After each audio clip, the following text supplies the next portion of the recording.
buenos momentos tengan todos ustedes. Presento otro video más sobre el diluvio universal. En este momento presento la teoría de la tectónica de placas que intenta explicar el anillo de fuego y las trincheras oceánicas o las zanjas oceánicas.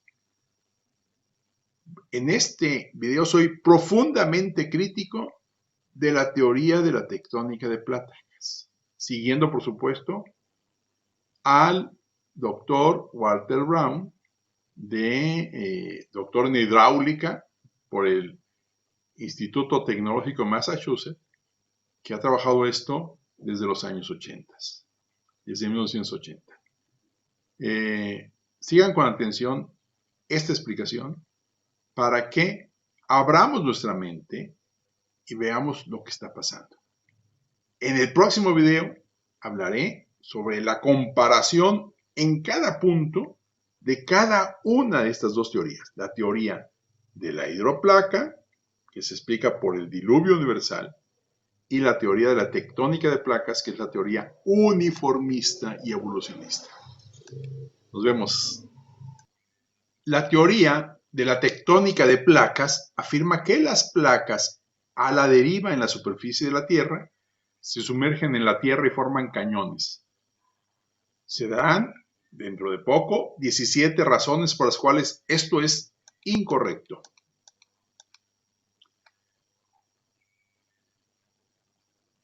La teoría de la tectónica de placas afirma que los terremotos ocurren cuando las placas se rozan entre sí, se bloquean temporalmente y luego se sueltan. Si es así, ¿por qué algunos terremotos poderosos están lejos de los límites de las placas? ¿Por qué ocurren muchos terremotos cuando el agua es forzada a la tierra? Después del terremoto y tsunami de Sumatra en 2004, que mató a 230,000 personas, ¿por qué hubo una caída permanente en el tirón de la gravedad debajo del epicentro? Según la tectónica de placas, la masa no debería haber cambiado. Esto fue medido con mucha precisión por el sistema satelital GRACE.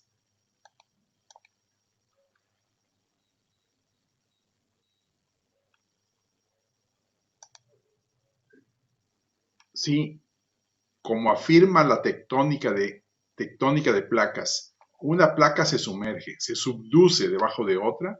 ¿Por qué no se montan los montes submarinos y los sedimentos suaves en la parte superior de la placa descendente?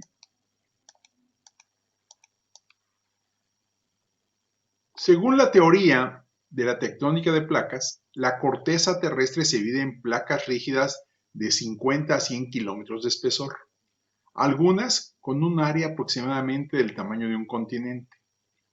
Algunas placas transportan porciones de océanos y continentes. Las placas se mueven una con respecto a la otra sobre la superficie de la Tierra, aproximadamente 2.5 centímetros por año. Se forman zanjas y las placas se mueven por el calor de la desintegración radioactiva.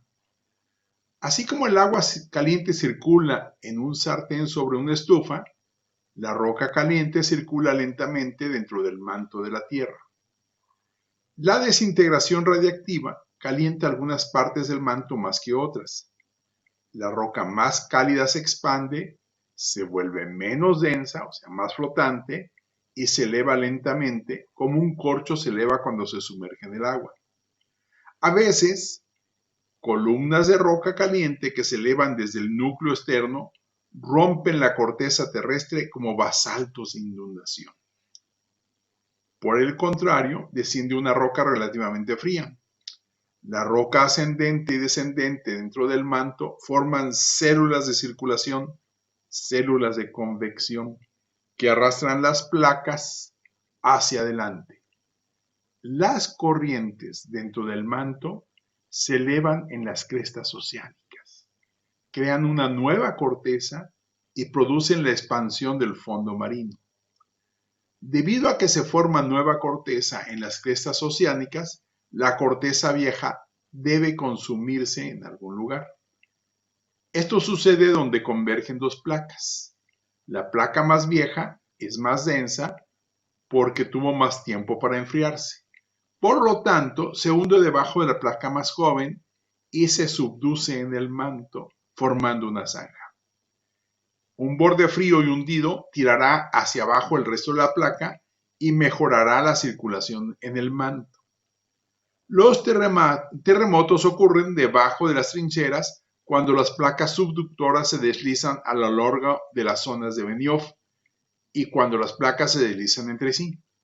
A grandes profundidades, las placas subductoras se derriten, liberando magma que migra hacia la superficie de la Tierra para formar volcanes.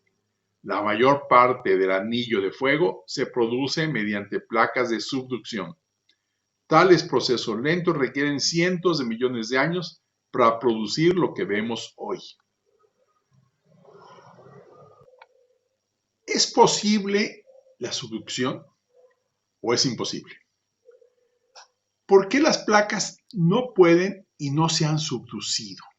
Primero, una placa en subducción experimentaría demasiada resistencia al sumergirse solo a través de la parte superior del manto. Solo el frontal romo detendría el movimiento. Además, la fuerza no especificada necesaria para superar estas resistencias aplastaría la placa si se trataba de una fuerza de empuje, o si se trataba de una fuerza de tracción, separaría la placa. Segundo, los sedimentos, volcanes y mesetas no han sido raspados por las placas subductoras en las trincheras. Tercero, las capas sedimentarias de las zanjas no se alteran. Estas capas se destrozarían si las placas se subducen. Cuarto, no se dispone de fuerzas conocidas para romper la corteza en placas o separar estas placas en sus bases. Quinto, una placa ni siquiera puede comenzar su inmersión debajo de una placa adyacente que tiene entre 50 y 100 kilómetros de espesor, porque los acantilados largos tendrían entre 50 y 100 kilómetros de altura, una condición imposible. Sexto, la subducción no puede ocurrir a lo largo de un arco. La subducción es geométricamente posible solo a lo largo de una línea recta. El patrón de arco y cúspide de las fosas oceánicas muestra hundimiento, no subducción. Séptimo, si las placas en subducción producen volcanes, el 100% de los volcanes deben estar en el lado de la tierra de las trincheras. La mayoría está en el lado del mar. Octavo, debajo de las trincheras hay demasiadas deficiencias de masa, no excesos de masa que produciría la subducción.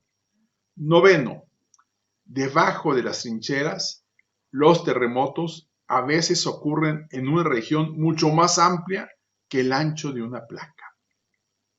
Décimo, la tomografía sísmica no ha mostrado placas subducidas inequívocas ni siquiera en 2 dimensiones.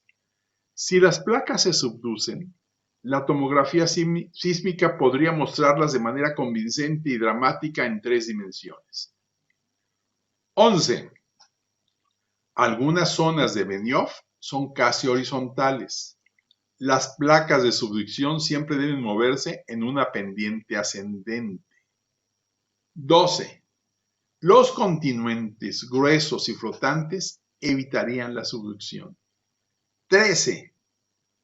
Una placa de subducción no invertiría la dirección. 14. Las trincheras y las crestas no tienen las longitudes y ubicaciones correspondientes como lo requiere la teoría de la tectónica de placas. Por cada kilómetro cuadrado de corteza que emerge de una cresta, 1 kilómetro cuadrado de corteza debería desaparecer en una zanja. 15. En 3 lugares de la Tierra, una trinchera y, según la tectónica de placas, una placa descendente, se cruzan con una cresta, donde supuestamente se eleva el material. El material no puede subir y bajar al mismo tiempo. 16.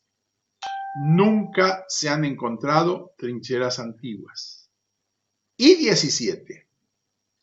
Los depósitos de hidratos de metano se encuentran en el fondo del océano profundo, a distancias cortas pero uniformes de los continentes bajo los que supuestamente se subducen.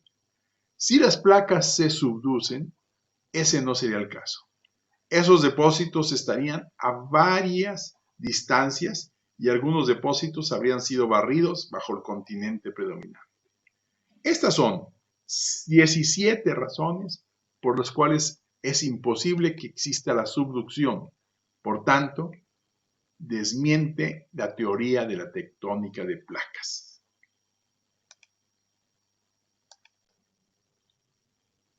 Si las placas no pueden subducirse, no se está produciendo la expansión del fondo marino en las dorsales oceánicas.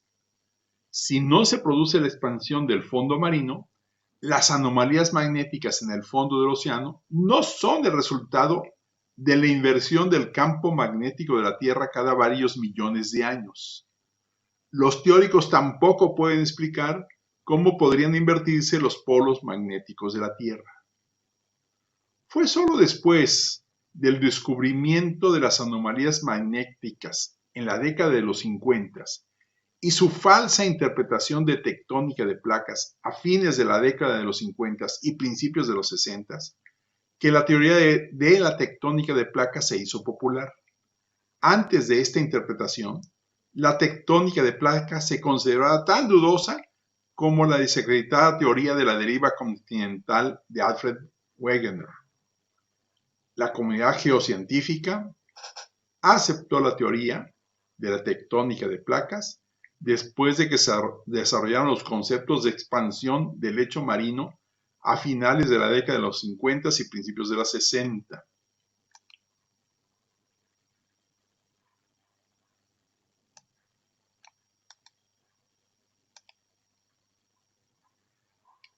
Los datos recientemente desclasificados falsifican la teoría de la tectónica de placas. Los fondos oceánicos constituyen el 70% de la superficie sólida de la Tierra. Fueron en gran parte, no eran inexplorados entre 57 y 70, cuando se desarrolló la teoría de la tectónica de placas. Con frecuencia se decía que sabíamos más sobre Marte que sobre el fondo del océano. Como resultado, la teoría de tectónica de placas, que principalmente intenta explicar las características del fondo del océano, se desarrolló a ciegas, sin los datos necesarios para formularla o probarla. Entonces, ¿por qué se aceptó con entusiasmo la tectónica de placas? Vamos a estudiar esto. Antes de la teoría de la tectónica de placas, la única teoría que trató de explicar las principales características de la superficie de la Tierra, especialmente el evidente ajuste de las Américas con el abultamiento de África, fue la teoría de la deriva continental de 1912. Afirmó, como su nombre lo indica, que el ajuste a sierra de calar se debió a que los continentes se separaron. Nadie sabía por qué se rompió un supercontinente o cómo se podían mover las piezas. Se abrieron miles de kilómetros de roca sólida a través de miles de kilómetros de roca sólida. ¿Por qué los expertos en ciencias de la Tierra no pudieron explicar el ajuste que todos podían ver claramente? En los años 57-58 fue designado con mucha publicidad como el Año Geofísico Internacional, un año en que los científicos de 67 países cooperantes realizarían estudios que abordarían cuestiones enconadas sobre la Tierra. Para aumentar el drama, la Unión Soviética puso en órbita al Sputnik, el primer satélite creado por el hombre en 1957, un logro monumental que alarmó a todo el mundo occidental. El Congreso de los Estados Unidos, temerosos de que se estuvieran quedando atrás en ciencia y tecnología, invirtió grandes cantidades de dinero en varios esfuerzos científicos. uno de los cuales fue para comprender mejor el fondo del océano. El otro fue para promover la enseñanza de la evolución. Los problemas surgían con frecuencia en las aulas de geología. Un profesor de geología con mucha experiencia en esa época, el doctor Douglas Bloch, decía con frecuencia lo avergonzado que se sentían él y otros profesores de geología al entrar en clase sabiendo que los estudiantes harían preguntas obvias que los profesores no podían responder. Entonces, cuando finalmente se propuso la teoría de la tectónica de placas, fue recibida con gran fanfarria porque las características de la Tierra podrían explicarse por mecanismos nuevos y emocionantes: expansión del fondo marino, subducción, formación de montañas, circulación del manto, puntos calientes, fallas de transformación y volteo de los polos magnéticos, ninguno de los cuales ha sido visto ni medido. Solo se infiere con vívidas imaginaciones. Los defensores de la tectónica de placas nos aseguran que estos mecanismos funcionan con demasiada lentitud para verlos durante miles de millones de años. Los estudiantes rara vez cuestionaron estas afirmaciones. El interrogatorio puede mostrar falta de respeto o comprensión deficiente, poniendo en peligro sus títulos. Otro desarrollo en un campo completamente diferente jugó un papel aún más importante. Al final de la Segunda Guerra Mundial, la civilización se enfrentó a un gran problema. La Guerra Fría había comenzado y la guerra nuclear era una amenaza creciente. Estados Unidos, para disuadir la guerra nuclear con la Unión Soviética, desarrolló una estrategia llamada Triada. Tenía tres componentes. Primero, misiles terrestres con puntas nuclear en silos subterráneos endurecidos. Segundo, bombarderos intercontinentales cargados con armas nucleares. Y tercero, el más potente de todos, submarinos ocultos en las profundidades de los océanos del mundo, que transportaban misiles intercontinentales, muchos con múltiples ojivas nucleares. Un ataque furtivo de los soviéticos podría destruir uno o incluso dos componentes de la triada, pero seguramente seguirían represalias por parte de los componentes supervivientes. Los submarinos soviéticos eran menos capaces de esconderse porque eran ruidosos y Estados Unidos, con fines de defensa nacional, estaba aprendiendo rápidamente dónde estaba cada arruga, grieta y volcán en el fondo del océano. Una tarea gigantesca y costosa.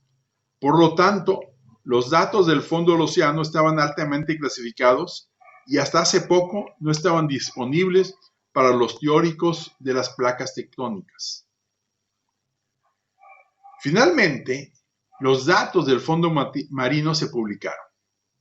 Un científico de la Marina de Estados Unidos, Christian Smoot, un evolucionista, pasó 32 años mapeando con precisión el fondo del océano. Su libro, Tectónica Global, Cerrando Argumentos, que escribió en 2012, describe descubrimientos en el fondo del océano que falsifican la tectónica de placas. Smoot, un veterano de 67 cruceros, fue el responsable de desclasificar algunos de estos datos para su uso fuera de la Marina de Estados Unidos. Dice que creía devotamente en la teoría de la tectónica de placas, pero ahora sabe que es una tontería o dinero global tectónico, basado en características que ve en el fondo del océano. Smoot concluye que la subducción no ocurre y el fondo del mar no se está extendiendo.